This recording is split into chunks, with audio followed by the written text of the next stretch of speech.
ఇవాళ మనతో పాటు తెలంగాణ జాగృతి షాద్నా నియోజకవర్గం ఎక్స్ కన్వీనర్ అలాగే బీఆర్ఎస్ పార్టీ ఉద్యమకారులు రాష్ట్ర నాయకులు మనతో పాటు ఉన్నారు.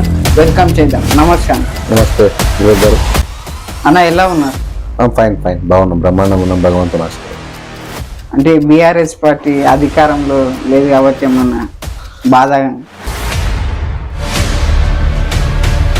బీఆర్ఎస్ పార్టీ అధికారంలో లేనంత మాత్రం బాధపడాల్సిన అవసరం అయితే ఏం లేదు కదా.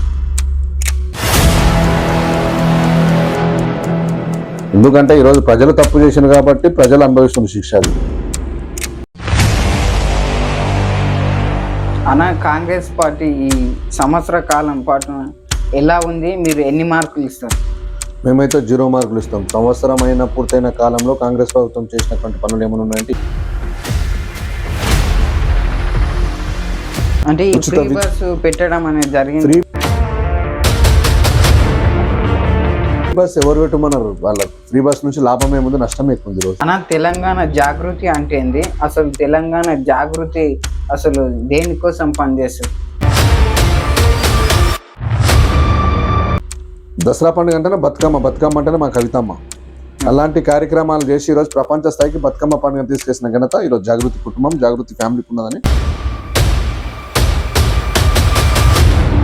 అసలు బీఆర్ఎస్ పాలనలో తెలంగాణ చాలా అప్పుల పాలన చేసిందని వేరే ఇతర కాంగ్రెస్ పార్టీ వారు చాలా ఆరోపణ చేస్తారు. ఇప్పుడు దాని పట్ల మీరేమంటారు? ఎవరు అప్పులు ఎక్కువ చేసినది ప్రజలు గ్రహిస్తున్నారు. 8,000 కోట్లు, 1,00,000 కోట్లు ఎవరు అప్పు తెచ్చిండ్రు, 96,000 కోట్లు ఎవరు తెచ్చినారని ప్రజలు గమనించాలి. అంటే వాళ్ళు ఏమంటారు అంటే ఆ కంపెనీలు పెట్టి తెలంగాణ నిరుద్యోగులకు ఉపాధి కల్పిస్తామంటే చెప్పడం జరుగుతుంది. పంట వండే పొలాలు అది నాశనం చేసి వాళ్ళ రైతులను నాశనం చేయడమా? మీది ఏ వర్గం? కేటీఆర్ అన్న గారి వర్గమా, హరీష్ రావు గారి వర్గమా, కవితక్క గారి వర్గం? మేమందరూ కేసీఆర్ గారి వర్గం. కేసీఆర్ గారు ఆదేశిస్తే పనిచేసే సైనికులం కాబట్టి. అన్న, అసలు షాద్నా నియోజకవర్గానికి మౌలిగిద అనే గ్రామానికి సీఎం రేవంత్ రెడ్డి గారు రావడం జరిగింది. దాని పట్ల మీరు ఎట్లా కనిపిస్తుంది? షాద్నగర్ నియోజకవర్గానికి 2 మండలాలు అడిగినాం, గతంలో కాలేదు. మిస్టర్ అన్వార్ ఎకరంలో అడిగినాం, మేము పెట్టినాం. ఆ రోజు ధర్నా చేసినటువంటి వీర్రపల్లి శంకర్ గారు ఉన్నారు.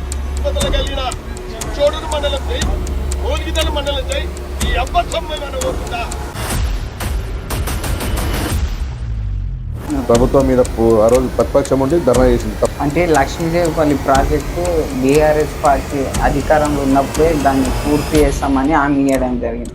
దానికి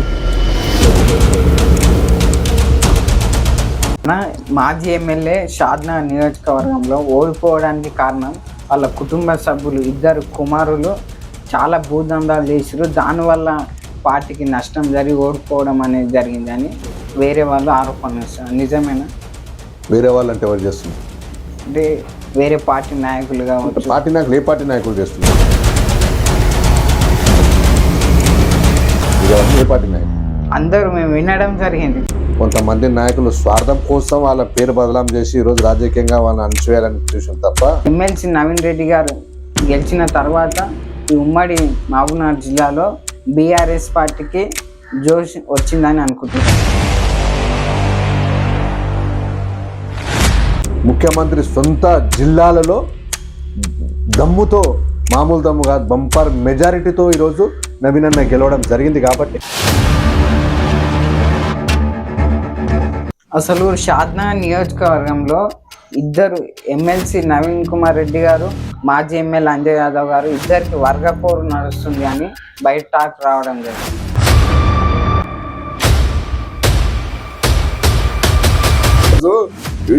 ఆయన ఒక వర్గం, ఈయన ఒక వర్గం పోకొని 2 ఒకటే స్థానం మీటింగ్ లో పోకొని కదా. ఇప్పుడు గురుకుల పాఠశాలలో ఫుడ్ పాయిజన్ కావడానికి కారణం ఈ బీఆర్ఎస్ పార్టీ హస్తం ఉంది అని ఇది వేరే పార్టీ నాయకులు అంటారు. దాని పట్ల రాబోయే స్థానిక సంస్థ ఎన్నికల్లో బీఆర్ఎస్ పార్టీ పాత్ర ఎలా ముందుకెళ్తుంది? గత సంవత్సరం నుంచి కాంగ్రెస్ ప్రభుత్వం చేస్తున్నటువంటి పని ఏందో మీరు చూస్తున్నారు. ఇవాళ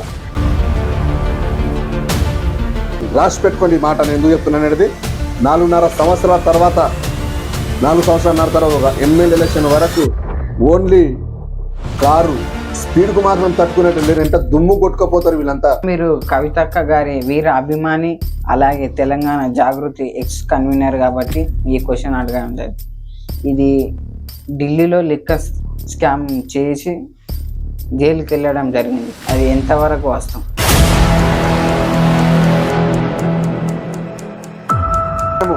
నిప్పులాక కడిగిన ముత్యంలాక ఈరోజు మా కవితక్క బయటకు వచ్చింది.